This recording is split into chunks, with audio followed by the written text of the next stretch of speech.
Oke, bismillahirrahmanirrahim. Assalamualaikum warahmatullahi wabarakatuh.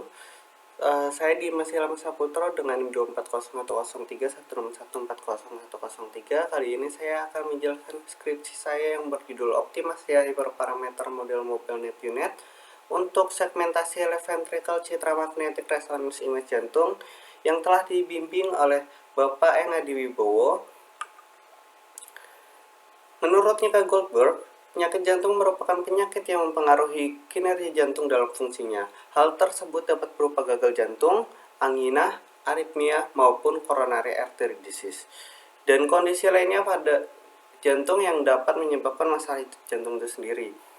Sakit jantung yang paling umum dijumpai di masyarakat adalah coronary artery disease, yang dimana nantinya dapat memicu atau menyebabkan serangan jantung.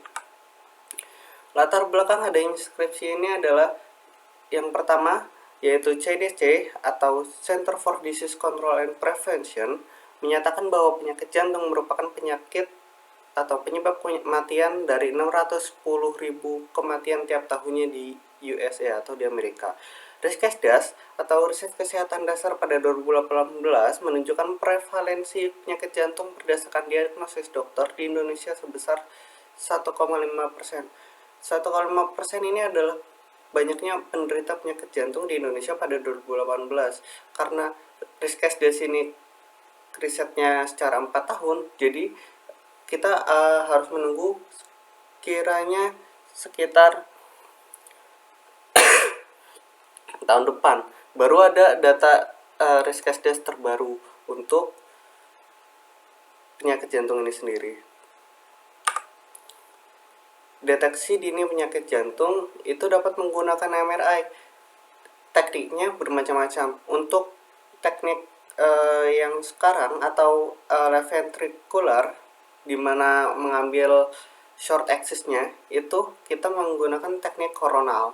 Teknik koronal adalah saat teknik tubuh tegak lurus dengan tanah, memisahkan anterior dan posterior, dari depan dan di belakang, ventral dari dorsal. Permasalahan, bagaimana mengoptimasikan hyperparameter model mobile net unit untuk segmentasi citra magnetic resonance image jantung itu sendiri. Berdasarkan state of the art, di mana penelitian Abdul Maguid yang berjudul Left Ventricular Segmentation and Volume Estimation on Cardiac MRI Using Deep Learning menggunakan metode mencari hyperparameter loss optimizers, terus learning rate dan batch size dengan penggunaan 2 image size pada mobile net unit dengan menggunakan dataset Sunnybrook cardiac data 2009 pada ventricle kiri dan dataset dari Kegel yaitu data Science Bowl 2015 menghasilkan dengan menggunakan hyperparameter Deslos itu sendiri menghasilkan F1 score 95%, recall 95%, precision 95%. Berdasarkan penelitian Misra dengan berjudul Algorithm for Medical Image Processing dengan menggunakan deep cut segmentation, selain itu menggunakan modified deep cut dengan diusulkannya DSC atau the Dash Similarity Coefficient dengan menggunakan dataset CSEORQ dengan dataset yang sama digunakan dengan skripsi ini menghasilkan modified deep cut segmentation yaitu 86,82% dan 9,87 untuk akurasi. Pada deep cut segmentation menghasilkan 80,64% pada DSC atau Dissimilarity Coefficient atau biasa disebut F1 score dan 9,94% pada akurasi. Mohon maaf, pada 86,82% ini adalah DSC atau Dissimilarity Coefficient. Lalu pada penelitian Hadhout dengan judul Left Ventricle Segmentation in Cardiac MRI Image dengan metode klasifikasi KNN untuk segmentasi ventricle kiri dan dari output tersebut didapatkan kontur endokardium dengan menggunakan dataset chest aorku, mendapatkan 95,61% sensitivitas segmentasi endokardium, 98,9% spesifikasi segmentasi endokardium, 93,32% sensitivitas segmentasi epikardium, 98,49% segmentasi epikardium. Lalu pada penelitian yang dilakukan Jing dan kawan-kawan pada 2020 dengan judul MobileNet Unit, an efficient convolutional neural network for fabric defect detection, dengan metode membuat arsitektur hybrid antara unit dan MobileNet sehingga dinamakan MobileNet Unit. Pada dataset pakaian atau potongan pakaian, dua jenis tipe dataset yaitu Yarn-Knit Fabric Image dan Fabric Image Database atau FID dengan menggunakan image size yang sama yaitu berukuran 256 x 256. Pada dataset YF didapatkan hasil 99,75% pada menghasilkan 92,14% pada IOU, menghasilkan 98,80% pada dataset FID, menghasilkan 70,49% pada dataset IOU. Pada dataset FID, Lalu pada arsitektur utama perubahan di unit adalah jalur ekspansif di sisi kiri yang terdiri dari 18 upsampling dari channel yang diikuti oleh serangkaian filter konvolusional. Jalur ini bertanggung jawab untuk lokalisasi dan segmentasi. Salah satu langkah penting dalam upsampling adalah penggabungan map fitur dari jalur kontraksi pada setiap tahap. Seperti yang ditunjukkan oleh panah abu-abu ini, memungkinkan penyebaran informasi kontekstual ke lapisan resolusi yang lebih tinggi. Ini adalah bagian kiri ini adalah kontraksi untuk feature extraction. Di sebelah kanan ini adalah expansion for segmentation. Ini adalah merupakan arsitektur yang dijelaskan oleh Abdel Maguid pada 2018, arsitektur unit itu sendiri. Lalu untuk arsitektur MobileNet Unit, MobileNet yang merupakan model berbentuk kecil, latensi rendah, dan daya rendah yang diparameter untuk memenuhi batasan sumber daya dari berbagai kasus penggunaan. Ini adalah contoh arsitektur dari MobileNet Unit itu sendiri yang dipresentasikan oleh Howard dan kawan-kawan pada 2017. Lalu arsitektur MobileNet Unit ini adalah inputan gambar yang diencoder atau diproses oleh MobileNet Unit yang diproses awalnya zero padding, convolutional block, lalu diproses oleh date-wise variable block sampai tengah ini, yang lalu diproses oleh upsampling, concatenation, dan sigmoid ini pada akhirnya. Yang di atas ini adalah skip connection. Dari tengah ke kanan adalah di mana penggunaan dari decoder unit itu sendiri. Tengah ke kiri adalah penggunaan encoder MobileNet itu sendiri. Lalu garis besar penyelesaian, yang pertama adalah pengumpulan data, pemrosesan data, pembangunan model, pelatihan model, lalu pengujian model, lalu dilakukan evaluasi. Pengumpulan data itu berdasarkan data yang ada pada chest aorku dengan total 5011 yang nantinya dibagi ke dalam 80 dan 20%. Yang selanjutnya akan dijelaskan pada slide selanjutnya. Pemrosesan data yang diunduh dari chest aorku memiliki ukuran 256 x 256 pixel, dibutuhkan citra ukuran 100 dengan ukuran 128 x 128 pixel, sehingga perlunya dilakukan pemrosesan menjadi 128 x 128 pixel, dan citra diubah dalam format PNG, mengelompokkannya ke dalam format ke dalam folder urut berdasarkan nama citra dan memisahkan antara citra image dan citra mask. Ini adalah folder atau folder nama citra yang di dalamnya ada citra image, citra mask, dan mask out-nya itu sendiri. Ini adalah citra datasetnya. Ini adalah citra awal ukuran asli yang lalu diproses menjadi 128 kali 128. Pembagian data dari 5011 data dibagi menjadi 80% dan 20%. 80% ini data validasi dari 20% dari 80% data menjadi 801 data, dan data latih adalah data sisanya itu 64% data. Jika ditotal keseluruhan adalah 5011 data dari Chess EORku. Pembagian 80 dan 20 ini dilakukan oleh Abdel Maguid. Lalu pembangunan model dibangun menggunakan arsitektur yang dibuat oleh Jakubowski pada 2019 yang dapat dikunjungi pada link GitHub Kubefeld Segmentation Models. Yang pertama adalah untuk input, zero padding, konvolusi, batch normalization, ReLU 6, konvolusi depthwise, konvolusi finewise, upsampling, konkatensi, dan terakhir aktivasi segment. Pengujian model yang diujikan adalah menggunakan skenario hanya satu, dengan pengujian model yang dilakukan pada 1002 data yang sudah dibagi pada Google Colaboratory dengan menggunakan evaluation matrix yaitu F1 score, IOU, precision, dan recall.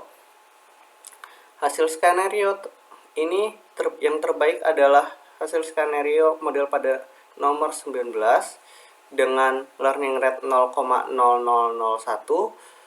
dengan epoch 50, image size 256 menggunakan pretrain dengan IOU 72,46%, F1 score 83,80%, precision 88,75%, dan recall 80,14%.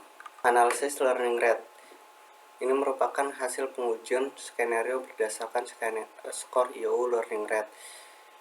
Learning rate 0,001 lebih stabil daripada 0,0001.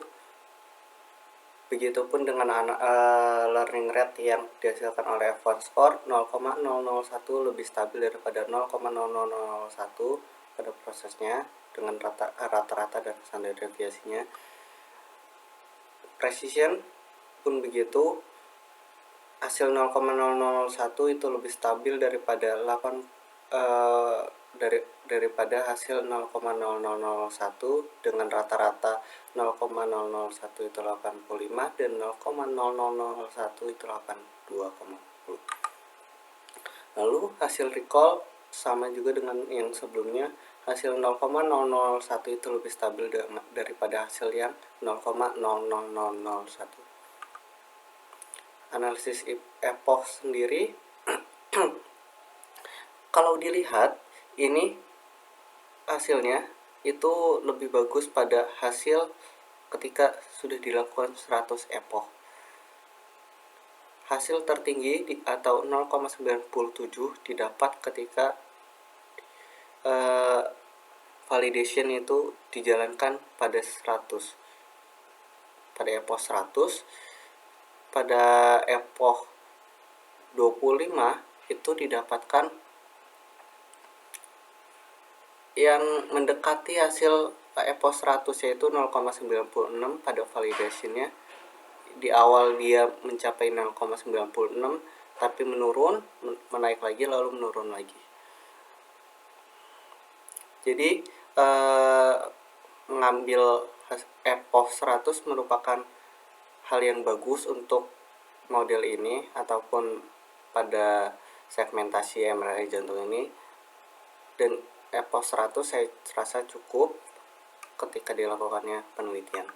Pengaruh image size ini adalah model nomor 1. Ini adalah model nomor 1, model nomor 3 yaitu model ketika 128 yes menggunakan pretrain. Ini adalah ketika tidak menggunakan pretrain. Dapat terlihat bahwa model-modelnya ini semuanya itu naik turun tidak menentu.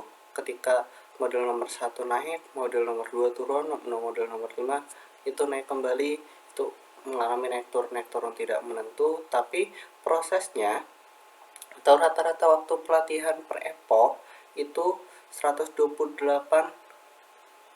atau image size 128 itu memiliki rata-rata waktu pelatihan yang lebih sedikit, lebih kecil daripada waktu rata-rata pelatihan image size 256 kali 256.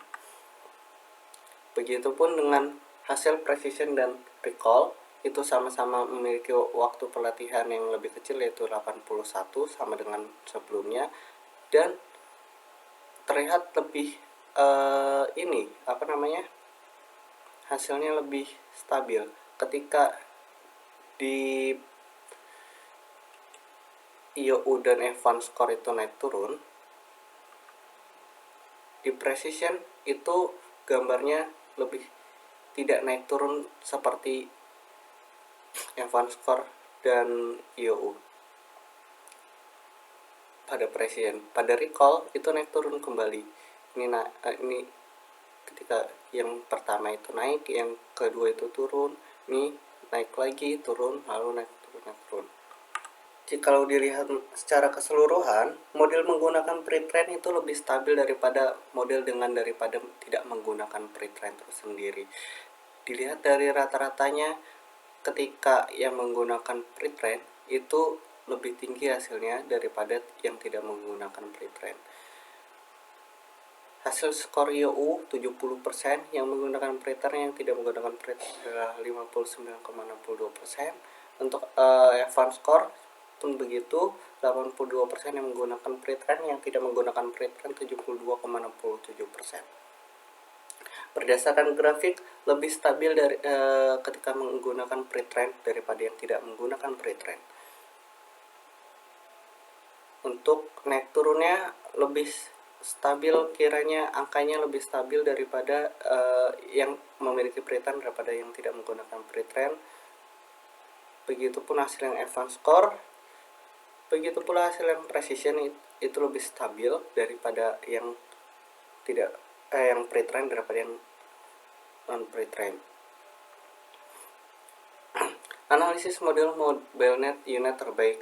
Learning rate didapatkan pada learning rate yang terbaik adalah 0,001 dengan menggunakan epoch 50, menggunakan pre-train, menggunakan image size 256 kali 256, mendapatkan rata-rata model terbaik dari keseluruhan model dengan IOU 72,4%, advance score 83,80%, precision 88,75%, dan recall 80,14%. Analisis model terbaik dengan sebaran 1002 data citra memiliki nilai median 74%, dengan nilai batas bawah adalah 40% dan nilai batas atas adalah 91%. Analisis segmentasi semantik kurang dari 40%. Kemungkinan terjadinya permasalahan ini adalah adanya anotasi ground truth yang kurang jelas sehingga menghasilkan skor prediksi IOU yang rendah. Citra MRI yang dihasilkan agak kabur dan tidak langsung mengacu pada left ventricle yang bermasalah, sehingga model tidak mampu memprediksi secara baik dan menghasilkan prediksi yang tidak sesuai dengan area ground truth. Dengan memprediksi hanya sebagian kecilnya saja area ground truth itu sendiri. Dapat dilihat bahwa kedua gambar ini buram. Analisis segmentasi semantik 40% hingga 50% model pada citra tersebut hanya dapat membaca daerah yang terang ketika ada gambar yang daerahnya tidak jelas, seperti ada sebagian daerah yang gelap dari area yang dideteksi. Model kesulitan memprediksi sehingga skor IOU dihasilkan cukup rendah. Masalah ini mungkin nanti dapat diselesaikan dengan menggunakan data generator augmentation, sehingga model dapat mempelajari citra dari berbagai daerah atau area di mana memungkinkan lesi ventricle berada dengan kondisi dan posisi yang bervariasi. dapat dilihat tiga gambar ini sama, tapi memiliki hasil yang lumayan terpaut berbeda. Ini anotasi konturnya itu sempurna ketika yang kuningnya, lalu yang ini kurang baik dalam prediksinya. Yang biru adalah prediksi, yang kuning adalah anotasinya. Kontur itu kurang terlihat baik.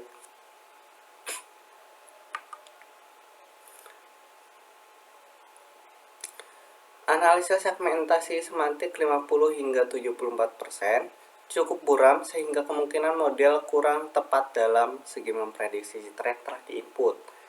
Walaupun gambar yang inputan lebih baik daripada gambar sebelumnya, tapi dapat dilihat bahwa gambar ini kurang baik ataupun masih cukup buram sehingga mendapatkan hasil yang di bawah 74%. Lalu citra memiliki hasil yang tinggi. Hal ini memungkinkan disebabkan karena citra yang jelas dari hasil MRI sehingga menghasilkan akurasi yang cukup bagus walaupun lingkaran pada prediksi dan ground truth sedikit kurang tepat. Prediksi dan ground truthnya memang kurang tepat, sedikit kurang tepat, tapi sudah pas di titik tersebut. Baik gambar yang ini maupun gambar yang ini.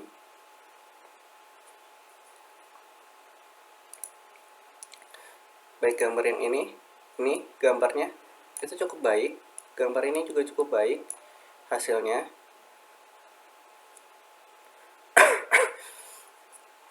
Walaupun mendapatkan skor YU 53 masih di bawah 70%, itu prediksi dan ground truth-nya sudah pas di titik yang tersebut.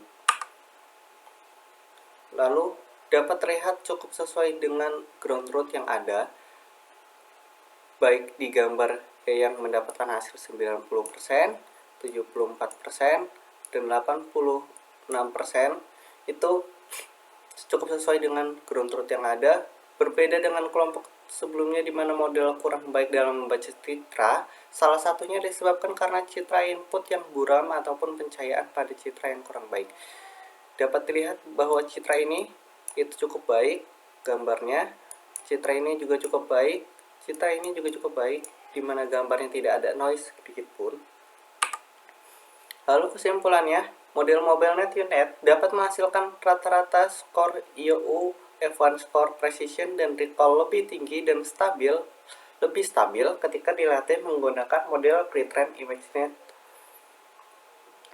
Lalu, menggunakan model pre-trained ImageNet mendapatkan skor IOU dengan rata-rata 73,75% dan 64,16%, dan mendapatkan rata-rata 84,48% dan 76,03% untuk F1 skornya. Untuk precision mendapatkan rata-rata 86,5% dan 81,40%. Untuk recall 86,85% dan 81,40%. Hasil analisis model MobileNet UNet terhadap beberapa citra yang telah diujikan menunjukkan ada beberapa hasil segmentasi yang jauh dari ground truth itu sendiri. Lalu kurang ratanya pencahayaan pada citra MRI yang diproses. Saran yang dapat dilakukan pada penelitian selanjutnya adalah dapat dilakukannya konfirmasi pada ground truth dataset yang ada kepada dokter ahli penyakit jantung yang telah berpengalaman. Teknik optimasi diharapkan pada penelitian selanjutnya dilakukan optimasi menggunakan RMS probe yang dapat diterapkan pada model. Dilakukannya augmentasi pada citra sebelum pelatihan dilakukan. Terima kasih. Lalu selanjutnya adalah demo aplikasi. Oke, saat ini saya akan mencoba untuk memasukkan gambar atau mengupload gambar ke dalam web yang di dalamnya sudah ada model terbaik. Berikut ada hasil prediksinya, di mana gambar itu cukup baik, menghasilkan segmentasi masknya juga cukup baik, remove background image-nya juga cukup baik, largest area contour atau area kontur terbesarnya juga baik, Lalu gambar yang kedua, kita akan mencoba dengan 4 gambar yang berbeda. Gambar yang masukkan atau gambar upload itu cukup baik, menghasilkan gambar yang cukup baik juga, hingga hasil radius area kontur juga cukup baik seperti gambar sebelumnya. Gambar yang ketiga, dimana gambar agak buram sedikit, itu juga dapat diproses dengan baik, dimana gambar ataupun model dapat memprediksi hasil atau bagian mana pada jantung tersebut yang dirasa memiliki masalah. Lalu untuk gambar keempat, di mana gambarnya cukup buram, menghasilkan gambar yang kurang baik juga. Ketika inputan tersebut tidak baik, maka outputnya juga kurang baik juga. Lalu selanjutnya kita akan mencoba mencari gambar dari internet. Ventricle MRI.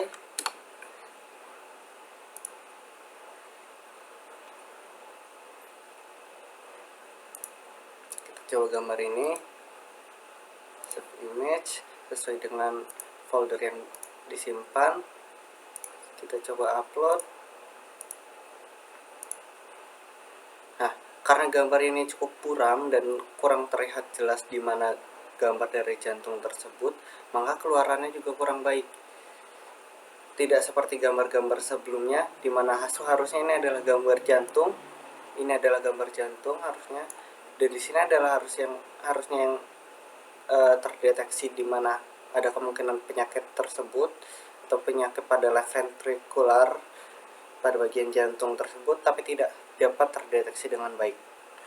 Pada tahapan ini kita akan mencoba dengan menggunakan kamera. Kita coba untuk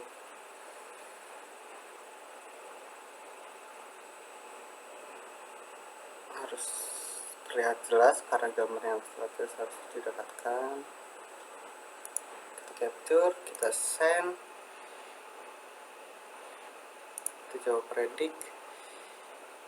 Kemungkinan hal ini karena gambar yang diprediksi atau gambar inputan itu masukannya kurang lengkap atau gambarnya kurang full. Gambar ini adalah gambar yang sama dengan gambar yang pertama, tapi memiliki hasil yang berbeda karena pencahayaannya juga kurang baik ketika dilakukan foto ataupun tes menggunakan kamera. Mungkin kurang lebihnya mohon maaf. Wassalamualaikum warahmatullahi wabarakatuh.